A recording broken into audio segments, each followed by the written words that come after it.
হৈছে এক উত্তপ্ত পৰিস্থিতি শিলখাকুৰ পাৰত এয়া চাওক এনেকৈ চুচৰাই এই প্ৰতিবাদকাৰীসকলক ইয়াৰ পৰা লৈ যোৱা হৈছে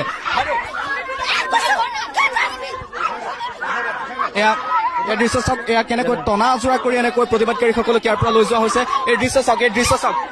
চাওক কি ক'ব এই দৃশ্য চাওক এয়া শিলখাকুৰ পাৰত এই দৃশ্য চাওক শিলখাকুৰ পাৰত এনেকৈ প্ৰতিবাদকাৰীসকলক আৰক্ষী আৰু অৰ্ধসামৰিক বাহিনীয়ে এনেকৈ আচলতে ধৰি ইয়াৰ পৰা লৈ গৈছে এয়া পোনপটীয়াকৈ আমি আপোনালোকক দেখুৱাই আছো এয়া চাওক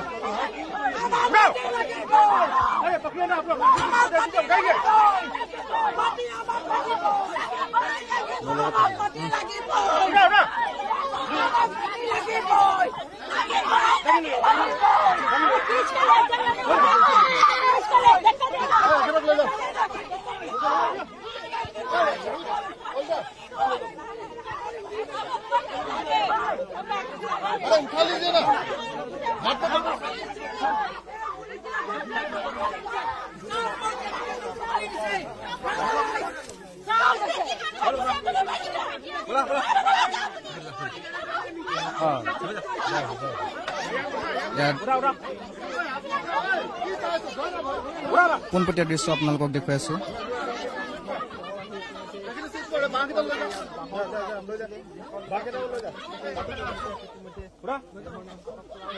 আৰু পৰাই সকল প্ৰতিবাদকাৰী শিলখাকুৰ পাৰত এনেকৈ তেওঁলোকে প্ৰতিবাদ সাব্যস্ত কৰি আছিল শান্তিপূৰ্ণভাৱে তেওঁলোকে নিজৰ প্ৰতিবাদী কাৰ্যসূচী ৰূপায়ণ কৰি আহিছিল কিন্তু পৰাই ইয়াত আৰক্ষী আৰু অৰ্ধসামৰিক বাহিনীৰ উপস্থিতি আমি দেখিবলৈ পাইছিলো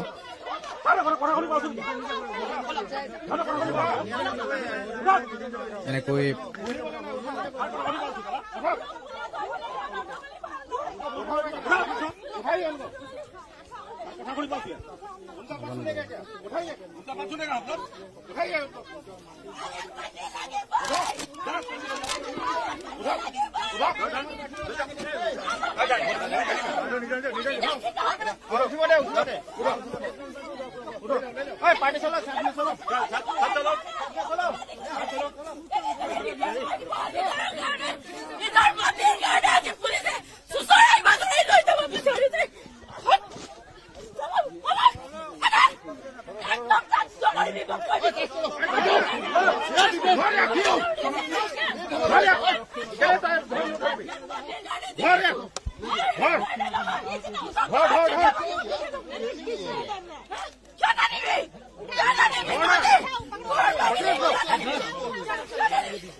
আপোনালোকক পোনপটীয়া দৃশ্য দেখুৱাই আছো শিলখাকুৰ পাৰত এনেকৈ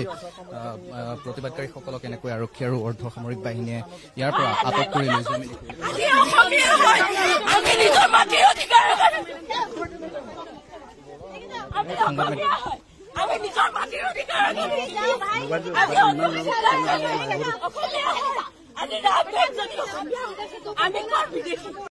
আজি কিছু সময় পূৰ্বে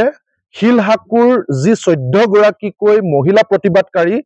যিসকলক ইতিমধ্যে পানবজাৰ মহিলা আৰক্ষী থানাত আবদ্ধ কৰি ৰখা হৈছে আৰু 4জনকৈ পুৰুষ প্ৰতিবাদকাৰী যিসকলক দিছপুৰ আৰক্ষী থানাত আটক কৰি ৰখা হৈছে এই মুহূৰ্তলৈকে আমি অনতি বিলম্বে এই প্ৰতিবাদকাৰীসকলক উচ্ছেদিত লোকসকলক ভুক্তভোগীসকলক খিলঞ্জীয়া লোকসকলক মুকলি কৰি দিবৰ কাৰণে দাবী জনাইছো অসম চৰকাৰ গৃহ বিভাগ আৰু অসম আৰক্ষীক আমাৰ স্পষ্ট কথা মুখ্যমন্ত্ৰী ডাঙৰীয়াৰ কাৰণে অতিকৈ আচলতে লাজ লগা কথা যে যিগৰাকী মুখ্যমন্ত্ৰীয়ে কৈছিলে যে খিলঞ্জীয়া যুৱক মাটিৰ অধিকাৰ দিব যিগৰাকী মুখ্যমন্ত্ৰীয়ে থলুৱা লোকৰ নাম লৈ জাতি মাটিৰ ভেটিৰ কথা কৈ ক্ষমতাৰ শাসনৰ গাদীলৈ আহিছিল সেইগৰাকী মুখ্যমন্ত্ৰীয়ে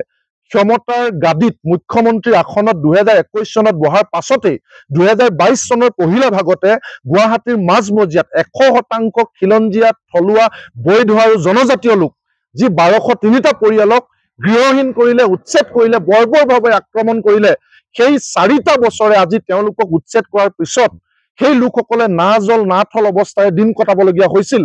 কেইবাবাৰো আলোচনাৰ বহাৰ পাছতো তেওঁলোকক উপযুক্ত ক্ষতিপূৰণ প্ৰদান কৰা নহল আজি 4টা বছৰে তেওঁলোকক বিকল্প স্থানত সংস্থাপন দিয়া নহল যাৰ কাৰণে আজি উপায়হীন হৈ 4টা বছৰৰ পিছত এই হিমন্ত বিশ্ব শৰ্মা চৰকাৰৰ শেষ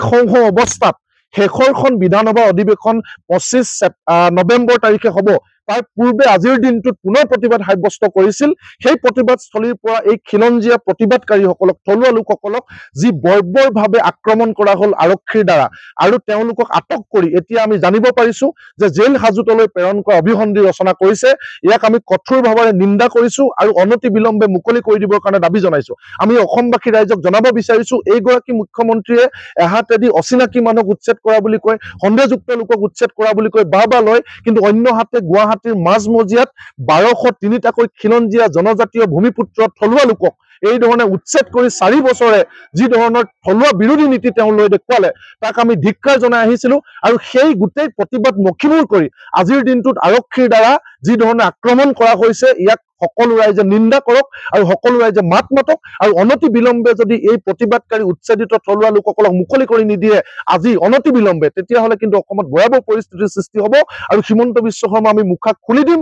অচিনাকি মানুহক উচ্ছেদ কৰাৰ বুলি এখন ছবি দেখুৱাই খিলঞ্জীয়া মানুহক যে এই ধৰণে আক্ৰমণ কৰিছে তেওঁ মুখা খুলি দিম গতিকে এয়াই যদি কৰিব নালাগে তেতিয়াহ'লে অনতি বিলম্বে মুকলি কৰি দিবৰ কাৰণে আমি দাবী জনাইছো